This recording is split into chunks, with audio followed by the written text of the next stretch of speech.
Hello students, next topic है हमारा इस वीडियो का एड्जॉर्प्शन आइसोथर्म्स।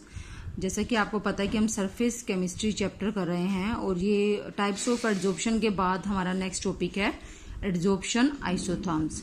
आइसोथर्म क्या है, सबसे पहले इसका मतलब समझना है हमें। Iso means same and therm means temperature, means जो भी हम यहाँ पर कैलकुलेशंस करेंगे या ऑब्जर्वेशन करेंगे that will be done only at constant temperature means fix temperature. Okay, तो और साथ में नाम है एड्जॉर्प्शन। तो हम एड्जॉर्प्शन को स्टडी करते हैं एट कॉन्स्टेंट टेम्परेचर। ठीक है, तो हम इसमें वेरिएबल क्या लेते हैं। It is a simple plot या graph that represents the variation of amount of gas adsorbed by the adsorbent with pressure. आप ये जो है ये ग्राफ है। Adsorption isotherm is a graph या प्लॉट जो कि प्रेशर, एक साइड में हम ग्राफ के एक एक्सिस पर प्रेशर लेते हैं और दूसरी साइड पर amount of gas adsorbed by the adsorbent. ठीक है, तो हम इस तरह से डिफरेंट टेम्परेचर्स पर देखते हैं कि how the amount of gas adsorbed by the adsorbent changes या varies. Okay, but temperature should be constant. It is known as adsorption isotherm. Simple plot that represents the variation of amount of gas adsorbed by the adsorbent with pressure. ठीक है, तो इसमें जो important है adsorption isotherm में सबसे important काम था फ्रीडलिच का। फ्रीडलिच ने एड्जॉर्प्शन आइसोथर्म जो दिया, उन्होंने क्या किया इसमें, ये भी एड्जॉर्प्शन आइसोथर्म ही है, जैसे कि इसके नाम में भी है, डिस्क्रिप्शन में भी है। इट इज एड्जॉर्प्शन आइसोथर्म और it is relationship between amount of gas adsorbed by unit mass of solid adsorbent. ठीक है, यहाँ पर ये इन दोनों में डिफरेंस क्या है, by unit mass of solid adsorbent. Relationship या graph between amount of gas adsorbed by unit mass of solid adsorbent and pressure at a given temperature. It was given by Freundlich. ठीक है, तो यहाँ पर मैंने versus भी लिख दिया है क्योंकि जो हमारा ग्राफ है वो प्रेशर और amount of gas adsorbed by unit mass of solid adsorbent में बनेगा। ठीक है, तो इन्होंने जो रिलेशनशिप दी, अगर हम यहाँ पर देते हैं एक ग्राफ बिटवीन, तो वो तो हो जाएगा एड्जॉर्प्शन आइसोथर्म बाय फ्रीडलिच। लेकिन अगर हम यहाँ लिख रहे हैं ए रिलेशनशिप बिटवीन, तो रिलेशनशिप ये है। ठीक है, ये फ्रीडलिच ने आइसोथर्म को एक्सप्लेन करने के लिए this relationship was given and it is x by m is equal to k into p raised to power 1 by n. What is x? X is the amount of gas adsorbed, m is the mass of solid adsorbent, k is constant, p is pressure and n is also constant. k और p जो है ये दोनों constants हैं और इनकी value depend करती है nature of adsorbent and gas और एड्जॉर्बेंट का क्या नेचर है उस पर डिपेंड करती है एन और के की वैल्यू। मीन्स अगर डिफरेंट आप गैस लेते हो तो भी इनकी वैल्यू चेंज हो सकती है और अगर आप डिफरेंट एड्जॉर्बेंट लेते हो तो भी इनकी वैल्यू चेंज होगी। ठीक है, और डिफरेंट टेम्परेचर्स पर अलग अलग आएगा ये। इसकी जो ग्राफ है इस रिलेशनशिप से जब हम फाइंड करेंगे तो हम एक सिंपल ये दिया हुआ है ग्राफ, यानी कि एड्जॉर्प्शन आइसोथर्म। यहाँ इस साइड पर हमने एक्स एक्सिस पर लिया है प्रेशर एंड वाई एक्सिस पर हमने x by m लिया है gas adsorbed by unit mass of adsorbent. और डिफरेंट टेम्परेचर पर आप देख रहे हो कि डिफरेंट ग्राफ आता है।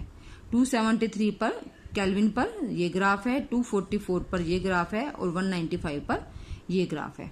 ठीक है, डिफरेंट टेम्परेचर पर ग्राफ भी चेंज होता है, तो इसलिए हम समझ सकते हैं यहाँ से कि आइसोथर्म जो है हमने क्यों लिया है। अगर आप टेम्परेचर चेंज कर दोगे तो डिफरेंट वैल्यूज आएंगी, तो हम जो स्टडी करना चाहते हैं वो हम अच्छे से स्टडी नहीं कर पाएंगे। So during this study when we are studying the change in amount of gas adsorbed by unit mass of solid adsorbent versus pressure, temperature should be constant. Okay, तो ये हमारी इक्वेशन है, रिलेशनशिप है फ्रीडलिच relationship. तो हम इसमें दोनों side पर नेचुरल लॉग लेते हैं। वैसे तो हमने ग्राफ यहाँ पर देखा x by m और p में भी हम ग्राफ प्लॉट कर सकते हैं, लेकिन अगर हम ग्राफ से n और k की वैल्यू फाइंड करना चाहें तो उसके लिए हम इसको स्ट्रेट लाइन इक्वेशन में चेंज करते हैं। दोनों तरफ लोगरिथम लेंगे, हम नेचुरल लॉग लेंगे, तो नेचुरल लॉग से ये, फिर इसको लोगरिथम में चेंज करेंगे। तो लोगरिथम में चेंज करोगे तो आप देखोगे आपने केमिकल काइनेटिक्स में काफ़ी किया है, ये नेचुरल लॉग को लोगरिथम में कन्वर्ट किया है। तो आप ये समझ जाओगे कि नेचुरल लॉग से लॉगरिथम में कन्वर्ट करने पर हमारी इक्वेशन सेम रहेगी, सिर्फ नेचुरल लॉग से लॉग आ जाएगा यहाँ पर। ठीक है, सेम कैसे रहेगी, हमें पता है नेचुरल लॉग को लॉगरिथम में चेंज करने के लिए 2.303 से मल्टीप्लाई करते हैं। यहाँ पर मल्टीप्लाई करेंगे, इसको भी करेंगे, इसको भी करेंगे, तो दोनों तरफ 2.303 कैंसिल हो जाएगा और हमारी इक्वेशन ये आ जाएगी।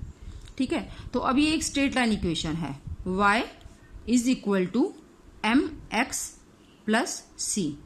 तो ये अगर मैं इसको आगे लिख दूं 1/n log p, तो ये बिल्कुल ये इक्वेशन हो जाएगी। यानी कि हमने ग्राफ किस में प्लॉट करना है, हमें y एक्सिस पर लेना है log x/m और x एक्सिस पर log p, क्योंकि वेरिएबल तो हमारे यही है ना, प्रेशर और x/m। तो जो हमारा स्लोप है यानी कि m will be 1/n and जो हमारा इंटरसेप्ट होगा वो होगा log k। तो इस टाइप का ग्राफ हमें मिलेगा with slope 1/n and intercept log of k। तो यहाँ से हम k की वैल्यू फाइंड कर सकते हैं और स्लोप से हम n की वैल्यू फाइंड कर सकते हैं for any gas and solid adsorbent. ठीक है, अब इसमें जो फ्रिनलिच ने जो ये रिलेशनशिप दी, उन्होंने ये बताया कि 1/n की वैल्यू रिमेंबर मैं बात कर रही हूँ 1/n की वैल्यू वेरी करती है 0 से 1 में। ठीक है, मतलब 0 भी हो सकती है ये और 1 भी हो सकती है।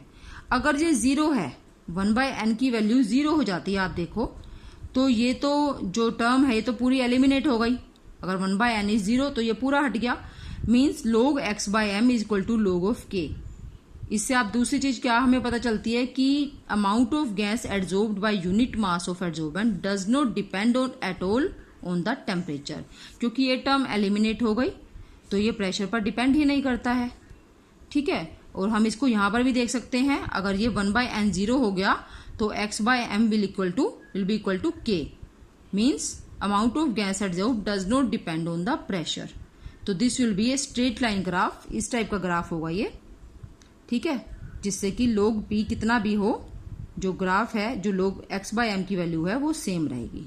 1/n is 0 and this is log k। Okay, और अगर हमारे 1/n की वैल्यू 1 हो जाती है, 1/n की वैल्यू 1 हो जाती है, और हम इसको यहां पर भी पुट कर सकते हैं, यहां भी पुट कर सकते हैं, तो हमारे पास आ जाएगा x/m is equal to kp। या हम इसको दूसरी तरह से कैसे लिख सकते हैं, इस तरह से x/m is equal to k into p। या अगर हम k कांस्टेंट है, ये हम कब लगाते हैं, जब प्रोपोर्शनैलिटी का साइन हटाते हैं, तो ये यहां पर पहुंच जाएंगे हम x/m is proportional to p। ठीक है, ग्राफ जो 1/n is equal to 1, x/m will be equal to k into p, means x/m is proportional to p। Means जितना प्रेशर इंक्रीज करेगा, amount of gas adsorbed by solid adsorbent, unit mass of solid adsorbent will also rise. ठीक है, तो इसका मतलब ये जो graph है वो एक स्ट्रेट लाइन होना चाहिए जो कि ओरिजिन से स्टार्ट हो रहा है। इस टाइप से ग्राफ ये होना चाहिए हमारा, इस टाइप का। ठीक है, मीन्स ऐसे, ये हमारा x एक्सिस है, ये है हमारा log of p and this is x/m। ठीक है, तो हमारा ये ग्राफ ओरिजिन से निकलेगा 0 से, और ये ऐसे जैसे जैसे p इंक्रीज करेगा वैसे वैसे x/m भी इंक्रीज करेगा। ठीक है, तो जो एक्सपेरिमेंटल आइसोथर्म्स हैं, they always seem to approach saturation at high pressure. आपने जब मैंने आपको अभी पीछे स्टार्टिंग में एक सिंपल एग्जांपल ये बताया था, आप इसमें देखो जैसे जैसे प्रेशर इंक्रीज हो रहा है तो इसमें एक सैचुरेशन आ रही है, मीन्स ये लीनियर होता जा रहा है कि अब जितना भी प्रेशर बढ़ता जाएगा ये सैचुरेट हो चुकी है। सैचुरेट मीन्स जो सॉलिड एड्जॉर्बेंट है उसकी सरफेस सैचुरेट हो चुकी है, उसके ऊपर और एड्जॉर्बेट यानी कि गैस नहीं आ सकती है। ठीक है, तो जब अब हम क्या कह रहे हैं कि जो एड्जॉर्प्शन है वो एक सरफेस फिनोमेना है और एक ये जो है हमारी सरफेस है। अगर इस सरफेस का हर पार्ट गैस जो है उसने कवर कर लिया, सारे पार्ट पर, पूरी सरफेस पर गैस एड्जॉर्ब हो चुकी है, स्पेस ही नहीं है, तो आप जितना भी प्रेशर इंक्रीज कर लो गैस का, वो और कहीं पर एड्जॉर्ब होगी ही नहीं। तो इसका मतलब सैचुरेशन आ जाएगी। जो ग्राफ है ये एक लीनियर लाइन हो जाएगा, स्ट्रेट लाइन हो जाएगा। ठीक है, तो इसका मतलब जो फ्रिनलिच की इक्वेशन के हिसाब से अगर हम देखें तो या तो ये गलत है, इसके हिसाब से देखें तो फ्रीनलिच रिलेशनशिप गलत है, ठीक है, लेकिन ये तो एक्सपेरिमेंटल रिजल्ट है, एक्सपेरिमेंटल रिजल्ट तो गलत हो नहीं सकते हैं, इसलिए फ्रीनलिच जो एडजॉर्प्शन आइसोथर्म है या फ्रीनलिच एडजॉर्प्शन रिलेशनशिप है वो हाई प्रेशर पर सही नहीं है। लो प्रेशर्स पर तो वो सही है। आप देखो लो प्रेशर था तो ये इस तरह का ही आ रहा था, ओरिजिन से निकल रहा था, ऐसे ही हो रहा था ये, ठीक है। लेकिन जब ये हाई प्रेशर की तरफ हम जाते हैं तो ये उसी में ही आगे बढ़ते रहने की बजाय सैचुरेशन की तरफ मुड़ जाता है, और फ्रीनलिच एडजॉर्प्शन आइसोथर्म में ऐसा नहीं है। इसलिए फ्रीनलिच एडजॉर्प्शन आइसोथर्म या equation does not hold good at high pressures. इसके बाद हम नेक्स्ट पढ़ते हैं एडजॉर्प्शन फ्रॉम सॉल्यूशन फेज। अभी तक हम कर रहे थे एडजॉर्प्शन ऑफ गैस का एडजॉर्प्शन हो रहा है, ठीक है, सॉलिड एडजॉर्बेंट पर। लेकिन अब हम सॉल्यूशन में देखेंगे कि एडजॉर्प्शन कैसे होता है। तो जब हम स्पेसिफिक सॉलिड एडजॉर्बेंट लेते हैं, कोई एक सॉल्यूशन है, ठीक है, कोई एक सॉल्यूशन है फिक्स कंसंट्रेशन, उसमें कोई स्पेसिफिक सॉलिड एडजॉर्बेंट ऐड कर देते हैं, डाल देते हैं और उसको शेक करते हैं अच्छे से, तो सॉल्यूशन में जो सोल्यूट है वो उस एडजॉर्बेंट पर एडजॉर्ब हो सकता है। इसका एग्जांपल हम लेते हैं। अगर हम एक एसिटिक एसिड सॉल्यूशन हमने लिया है, एसिटिक एसिड सॉल्यूशन में हम चारकोल ऐड कर देते हैं, तो एसिटिक एसिड सॉल्यूशन की कंसंट्रेशन बाद में नोट करते हैं। अगर हम चारकोल ऐड करने के बाद शेक कर लिया और फिर फिल्टर कर लिया, तो जो हमारा सॉल्यूशन फिल्ट्रेट आया एसिटिक एसिड सॉल्यूशन, उसकी कंसंट्रेशन चेक करेंगे तो वो जो ओरिजिनल कंसंट्रेशन थी उससे कम है। इसका मतलब क्या हुआ कि इसमें से कुछ एसिटिक एसिड के पार्टिकल्स चारकोल पर एडजॉर्ब हो गए, जिससे इस सॉल्यूशन की कंसंट्रेशन कम हो गई। ऐसे ही अगर हम लिटमस सॉल्यूशन लेते हैं, कोई भी लिटमस सॉल्यूशन, ब्लू लिटमस या फिर रेड लिटमस सॉल्यूशन, और उसको चारकोल के साथ शेक करते हैं तो लिटमस सॉल्यूशन कलरलेस हो जाता है। तो हम यहाँ पर क्या पढ़ रहे हैं, हम पढ़ रहे हैं एडजॉर्प्शन फ्रॉम सॉल्यूशन फेज, ठीक है। तो सॉल्यूशन फेज से भी एडजॉर्प्शन हो सकता है। एंड वन मोर एग्जांपल, अगर मैग्नीशियम हाइड्रोक्साइड की प्रेसिपिटेशन रिएक्शन हम करवा रहे हैं मैग्नीशियम हाइड्रोक्साइड की, और जब इसका प्रेसिपिटेशन होना है तो हम इसमें मैग्नेसन रिएजेंट ऐड करते हैं which is blue in colour. Magneson reagent हम ऐड करते हैं, जबकि this is white in colour, original magnesium hydroxide is white in colour but magneson reagent is blue in colour, and this is added to the solution from which precipitation of magnesium hydroxide will occur, ठीक है। जिस solution में से इसके precipitates बनेंगे उसमें हमने ये रिएजेंट डाल दिया, तो जब मैग्नीशियम हाइड्रोक्साइड प्रेसिपिटेट आउट होगा तो ये ब्लू कलर का होगा। इसका मतलब ये ब्लू कलर जो मैग्नीशियम हाइड्रोक्साइड के प्रेसिपिटेट्स थे उन पर जो मैग्नेसन रिएजेंट था वो एडजॉर्ब हो गया, ठीक है। अब हम देखते हैं क्या फैक्टर्स हैं जो एडजॉर्प्शन फ्रॉम सॉल्यूशन को अफेक्ट करते हैं। जैसे हमने adsorption of gas on the solid adsorbent के फैक्टर्स हमने स्टडी किए हैं कि अगर सरफेस एरिया ज़्यादा होगा तो वो टेम्परेचर और प्रेशर का क्या इफेक्ट होता है उस पर। तो बिल्कुल वैसे ही हम एडजॉर्प्शन फ्रॉम सॉल्यूशन फेज इसमें भी देखेंगे कि क्या फैक्टर्स हैं जो इसको अफेक्ट करते हैं। तो दो तो वही हैं, फिजिकल एडजॉर्प्शन जैसा ही है ये थोड़ा सा। Adsorption decreases with increase in temperature, जैसे जैसे टेम्परेचर इंक्रीज होता है तो एडजॉर्प्शन डिक्रीज होता है। And adsorption increases with increase in surface area of adsorbent, तो ये फिजिकल एडजॉर्प्शन की तरह से ही है। इसमें भी एडजॉर्प्शन, अगर सरफेस एरिया आप एडजॉर्बेंट का ज़्यादा ले लेते हो, यानी कि आप एडजॉर्बेंट को फाइनली डिवाइडेड फॉर्म में ले लेते हो, तो एडजॉर्प्शन बढ़ जाएगा। Extent of adsorption depends on the amount और concentration of solute in solution. कितना एडजॉर्प्शन होगा वो इस पर भी डिपेंड करता है कि सोल्यूट की कंसंट्रेशन क्या है सॉल्यूशन में। एक और फैक्टर कि कितना एडजॉर्प्शन होगा, कितना अमाउंट एडजॉर्ब होगा एडजॉर्बेंट पर, वो इस पर भी डिपेंड करता है कि एडजॉर्बेंट का नेचर क्या है और एडजॉर्बेंट का नेचर क्या है। मतलब डिफरेंट एडजॉर्बेंट लेते हो आपने, एक बार कोई एक एडजॉर्बेंट ले लिया, एडजॉर्बेंट 1, ठीक है, आपने एडजॉर्बेंट सेम लिया है दोनों केसेस में।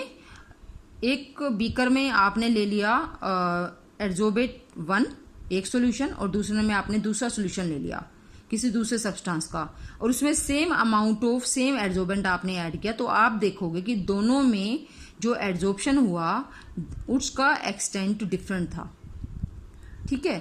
तो जो फ्रीनलिच इक्वेशन है वो हम एड्जॉर्प्शन फ्रॉम सॉल्यूशन फेज, यहाँ भी अप्लाई कर सकते हैं। सिर्फ चेंज क्या होगा यहाँ पे, यहाँ पर प्रेशर की जगह पर कंसंट्रेशन आ जाएगा। ठीक है, तो कंसंट्रेशन यहाँ पर हमारी कंसंट्रेशन क्या है, ये concentration C is equilibrium concentration.